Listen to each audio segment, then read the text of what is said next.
Il y a un frère que j'aime beaucoup, Hafidahullah. Il m'avait envoyé son témoignage, le témoignage de son repentir, qui est vraiment très poignant. Il me dit, parce que là, souvent quand on vous parle des histoires des compagnons, des pieux prédécesseurs, certains ils ont le réflexe de dire « Ouais mais ça c'était à leur époque ça. Moi je suis ni le prophète, alayhi salatu wassalam, ni Abu Bakr. » La sœur elle dit « Moi je suis pas Aïcha radhiyallahu anha, je suis pas Khadija. » Et donc certains ont du mal à s'identifier. Alors que ce sont nos modèles. C'est eux qu'on doit suivre. Mais regardez, ça c'est un exemple de quelqu'un qui est encore vivant, que je connais. Il m'a dit à 16 ans, j'étais le chouchou des grands du quartier. On a commencé par me faire livrer des substances.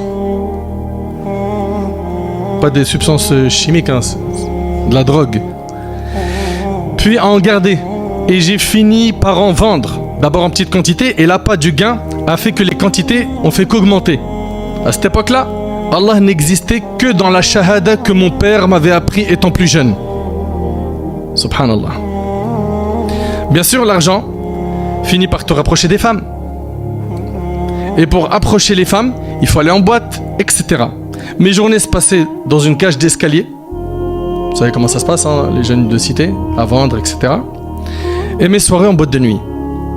Et mes nuits complètes se terminaient à l'hôtel, accompagné comme vous le savez. L'argent m'a permis d'ouvrir 2 magasins. Mon business continuait. Il continuait.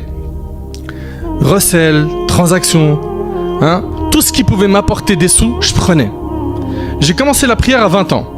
Et pendant 6 ans, je la faisais qu'avec 2 sourates. Je priais toutes mes prières ensemble tard le soir. J'avais grandi. J'avais passé à un niveau supérieur. Il y avait un plus dans mes soirées. Je brûlais mon argent dans les casinos. Les jeux de hasard. Aujourd'hui, ils n'ont plus besoin de se déplacer, les jeunes. Paris sportifs, applications, téléphone. Et ils se concurrencent dans qui fait le plus de grands péchés.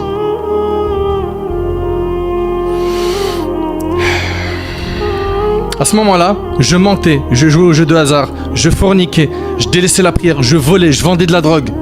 Je jeûnais pendant le ramadan et je voyais des femmes le soir. Mes tarawih étaient dans les cafés à jouer aux cartes. Ça fait un paquet quand même, hein. Oui ou non? Il dit, un soir d'hiver en 2009, le peu de foi que j'avais est tombé au plus bas. J'ai eu une envie de mourir. Allahu Akbar. Et vous savez, quand on assombrit son cœur par les péchés